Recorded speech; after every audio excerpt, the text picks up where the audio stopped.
पे डंके की चोट पे कहा था कि जिस दिन बारिश होगी उस दिन गोरखपुर की विकास की गंगा विकास सड़कों पे दिखाई देगी। तो ये जो माननीय मुख्यमंत्री जी ने जो वर्तमान में अभी 2 दिन पहले बैठक करते निर्देश देते हैं नगर आयुक्त को कि गोरखपुर में कहीं भी पानी और जल जमाव की समस्या ना हो, यह निर्देश देते हैं किसको? नगर आयुक्त, छोटे भ्रष्ट नगर आयुक्त। और यह मुख्यमंत्री जी के गृह जनपद में रह के माननीय मुख्यमंत्री जी के निर्देशों का निरंतर अवहेलना कर रहा है। और खुद ये माननीय मुख्यमंत्री जी के लिए गोरखपुर में चैलेंज हो गया है। अब माननीय मुख्यमंत्री जी आके इस पे स्पष्ट करें कि माननीय मुख्यमंत्री जी बड़े हैं कि नगर आयुक्त बड़ा है। ये मैं नहीं कह रहा हूँ, ये आज लोगों में चर्चा है कि 2 दिन पहले नगर आयुक्त को मुख्यमंत्री जी निर्देश देते हैं कि जल भराव ना हो, इसको तुरंत निस्तारण किया जाए। पहला चीज। दूसरा चीज, अभी 15 दिन पहले, 1 हफ्ता 10 दिन 15 दिन पहले इसी नगर निगम में बोर्ड लगा के माननीय मुख्यमंत्री जी को स्टूडेंट के तरफ बैठा करके पूरा कलम कागज से दिखाता हुआ यही बनता है और लाखों रुपया खर्चा किया जाता है जबरदस्ती कि नगर निगम नंबर 1 हो गया है, गोरखपुर का नगर निगम नंबर 1 हो गया है। इसी छोटे नगर आयुक्त ने अपने चोरी, अपने भ्रष्टाचार, अपने कुकर्म, अपने कुकृत, इसके पास शब्द नहीं है। आज के डेट में इसने एक मौत का इंतजाम कर दिया है। वह लड़की की एक शहादत हुई है, समझिए। वो इसलिए मैं कह रहा हूँ शहादत हुई है क्योंकि गोरखपुर के लोगों का आज भी आंख खुल जाए, गोरखपुर की महान जनता, मुख्यमंत्री जी की आज भी आंख खुल जाए, गोरखपुर के महान अधिकारियों की आज भी आंख खुल जाए, जो गोरखपुर के कमिश्नर साहब हैं, डीएम साहब हैं, जो अन्य उच्च अधिकारी हैं, उनके आंख खुल जाए। मूसलाधार बारिश में ये हाल है। गलती से निरंतर बारिश हो गया तो गोरखपुर इस बार बाढ़ के पानी से नहीं डूबेगा।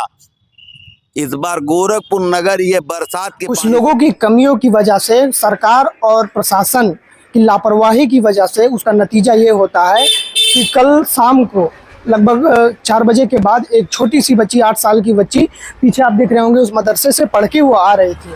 और जो ये जिम्मेदार लोग हैं, जो भ्रष्ट ठेकेदार हैं, भ्रष्ट नेता हैं, उनकी लापरवाही की वजह से वो इस गड्ढे में चली गई, जो कि कल तेज बारिश के कारण ये पूरा रोड जो है पानी से भरा हुआ था। कौन होगा उस बच्ची की जान का जिम्मेदार, कौन होगा? 24 घंटे से ज़्यादा समय हो गए होंगे, लेकिन अभी तक वो ढक्कन इस गड्ढे पर नहीं आ पाया है। ये किसकी लापरवाही है? उन जिम्मेदारों की। कि कान में ये जू नहीं रहेगा, किसी के जहन में ये बात नहीं आई कि इस गड्ढे को अब ढक देना चाहिए। शायद वो अभी भी किसी का इंतजार कर रहे होंगे कि फिर से बाढ़ आए और कोई इसमें फिर से जाए। घटना के समय ये आप थी। अब क्या हुआ था उस समय जब बारिश बंद हुई? यहाँ पे पूरा पानी लगा हुआ था, बच्ची वहाँ से पढ़ के आ रही थी। अब उसको छोड़ दी यहाँ पे जी, अब क्या कर। वो आ रही थी, इसी टाइल्स पे से आ रही थी, लेकिन उसका पैर कूदती खेलती आ रही थी, वो उसमें स्लिप कर गई।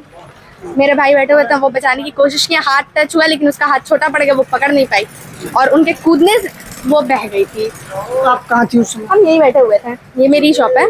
समय क्या था उस समय? 4:30 बज रहा था। 4:30। कहाँ से बच्ची आ रही थी? वो थोड़ा आगे से बस यहाँ तक आई है, को लगा सब पे स्लैब ढला है तो यहाँ पे ही ढला होगा। उसके बाद भी कोई इस स्लैब को ढलने के लिए कोई आया था? नहीं, कोई नहीं। कोई देखने के लिए आया था इसको कि इस परिस्थिति क्या है? नहीं। कहाँ की रहने वाली थी वो बच्ची? थोड़ा आगे, मतलब इसी हाँ, इसी कौन सा मोहल्ला है? घोसीपुर। एक हफ्ते से ऊपर हो गया ये ढाल के गए हैं, लेकिन अभी तक कोई आया नहीं कि इसको रखवा दें। अब भाई वो बच्ची थी, गिर गई, अब क्या सोच रहे हैं कोई और गिर जाए फिर आगे ढाल। दुकानदारों को भी इससे क्या परेशानी होती है? अब बताइए, कस्टमर आते हैं हमारी दुकान के सामने, अभी कोई कस्टमर ही गिर जाए फिर तो उनके जिम्मेदार हम नहीं होंगे। आप भी भैया यही मौजूद थे उस समय? आप थे उस समय? नहीं, हम तो अपनी दुकान पे, तो कॉर्नर वाली दुकान है, तो कॉर्नर वाली दुकान थी, तो बैठे बहुत ज्यादा बारिश हुई तो पानी लगा था, तो भाई यहाँ से जो है आवाज सुना हमने वहाँ पे, तो हम क्या बात हो गई, जो गाड़ी बना रहे बैठे हैं वो भी हमारे साथ खड़े थे। कैसे बच्ची मिली थी? तो उसके बाद वो नकाब वाले चिल्लाए कि बच्चे, तो एक वहाँ से गाड़ी वाले आए हैं, वो आते के साथ जो जब यहाँ तक वो आए वहाँ पे तो उनका पैर चला गया उसके अंदर, वो गिरे हैं। वही हम कह रहे हुआ क्या। तो उन्होंने कहा कि कहना मेरा बच्ची गिरे। मैं कहा के हमको समझ ही में ना, हम तुरंत नाली में उतर गए। अब नाले में उतरे, फोर्स इतना ज्यादा, तो इसको जो है हम पकड़े हुए थे और उसके बाद से जो है 5-6 लोग थे, तो हम अपने आप को संभाल नहीं पाते, उनको भी हमारा हाथ पकड़ लो, यहाँ गए फिर वहाँ गए, नहीं तो फिर बच्ची आगे वहाँ पे क्या नाम ब्याज वाले उस क्रॉस पे जाके बच्ची हुई थी। उसके बाद जब से घटना हुआ उसके बाद कोई इसका घटना को देखने के लिए आया था क्या इस जगह को, या स्लैब से अब ढकने की बात? ऐसी कोई बात नहीं चल रही। नहीं तो दुकान खोली उसका 11 बजे हम नहीं आए। हाँ, कोई नहीं आया। अरे अभी मतलब हम लोग के सामने तो कोई नहीं है। नहीं, हम लोग के सामने हम तो सुबह से यही हैं। इसकी सुबह से दुकान खुली है यहाँ पे। देखिए, घटना हो जाने के 24 घंटे हो गए हैं। अभी यहाँ लोग परेशान भी हैं, दुकानदार भी है, कुछ लोग अपनी सुविधा के अनुसार अपना ढलैया कर लिया है, कोई प्लाई लगा लिया है, अपने आने जाने की व्यवस्था खुद बना लिए हैं रात में। जी, लेकिन आए, निरीक्षण किए गए, लेकिन अभी उस पर काम हुआ या नहीं हुआ ये आप लोगों के सामने प्रत्यक्ष है।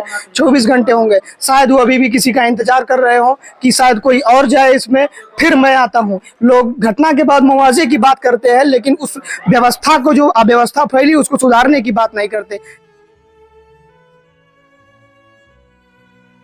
आप हमारे साथ मोहम्मद दानिश जी हैं, यही वो शख्स हैं, यही वो हुआ बहादुर युवा है जो उस नाले में बहती हुई बच्ची को निकाले थे। क्या हुआ था उस समय? उस समय यही हुआ था कि वो बच्ची जा रही थी मकतब से पढ़ के अपने घर, इसी यहाँ वो बच्ची गिरी। फिर हम लोगों ने यहाँ कूदा, नहीं मिली वो बच्ची। ये अंदर वो निकली, 500 मीटर की दूरी पे वो बच्ची हम लोगों को मिली। कितने देर का समय हुआ होगा जब वो नाले में गिरी और मिली? उस बीच कितना समय रहा होगा? कम से कम 25 मिनट। 25 मिनट तक वो इसी नाले में फंसी रही? जी, 25 मिनट तक वो बच्ची नाले में फंसी थी। उसके बाद उसको लेकर गए? जी, फिर उसको लेके जिला हॉस्पिटल गए।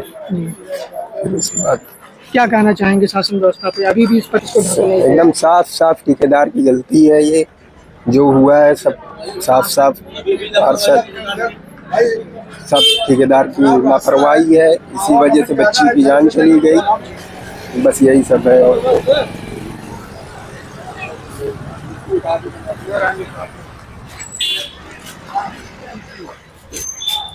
वो रास्ते में एक और मोड़ था, उस मोड़ के बाद इस मोड़ यहाँ से कहाँ से निकली? यहीं से बच्ची निकली, यही इसी नाले से। वहाँ से बह के आई है बच्ची, यहाँ निकली है जहाँ पे आप वीडियो बनाए हैं, वहाँ से निकल के आई है और यहाँ से बच्ची निकली। और ये देखिए सामने स्कूल है, यहाँ से भी जो बच्चे निकलते हैं सेम दौड़ते हुए आते हैं, अक्सर गिर जाते हैं इसमें, ठीक है। और सारे देखिए दोनों तरफ से नाले के जो पत्थर रखे हुए हैं वो निकले हुए। यहाँ पे आए दिन कोई ना कोई बाइक गिरती है, कोई ना कोई चारपहिया गिरती है। नगर निगम और जो इसके ठेकेदार हैं उनको कोई उससे मतलब नहीं है। कम से कम हमारे देखते देखते ये कम से कम 4 से 6 महीना हो गया ऐसा ही है। जिम्मेदारों से क्या अपेक्षा करते हैं? जिम्मेदारों से यही कहते हैं कि भाई आप उसको सही कराइए। तमाम लोग राहगीर हैं भाई, मान लीजिए हम लोग हैं, उठवा दिया पत्थर, रात बिरात कोई नहीं है, गिरा पड़ा है या किसी को लग गए तो कौन देखेगा? अक्सर करके आप देखिए इसको ना, यहाँ से गाड़ी पास होती तो सीधे यहीं गिरा। क्या नाम है सर? मेरा नाम शारिक है। वही स्थान है, ये वही कॉर्नर है जहाँ पर उस बच्ची को निकाला गया था। और यहाँ जो जिम्मेदार लोग हैं, यहाँ रहने वाले जो स्थानीय लोग हैं, उनका कहना है कि ये पुलिया तिरछा होने के कारण ये आधा पत्थर रखा गया है, इस कॉर्नर पे नहीं रखा गया है। ये तिरछा है जिसके कारण जो 4 व्हीलर वाले हैं, 4 पहिया हैं, टेम्पू हैं, इन लोगों को अंदाज नहीं मिल पाता है, क्योंकि इनका अगर उधर से वो आ रहा है तो यहाँ पर वो खत्म हो जाता है, जिसके कारण आए दिन परेशानी होती है, कोई ना कोई फंसता है, यहाँ जाम लगती है, स्थानीय लोग परेशान होते हैं। तो जो जिम्मेदार लोग हैं उनसे मेरा यही दरख्वास्त है कि जल्द से जल्द यहाँ की व्यवस्था का जांच करा के, क्योंकि एक घटना हो चुकी है, दूसरी घटना ना हो उसके पहले यहाँ का निस्तारण किया जाए। धन्यवाद। मैं अनुराग मिश्रा, कैमरा पर्सन अरुण के साथ।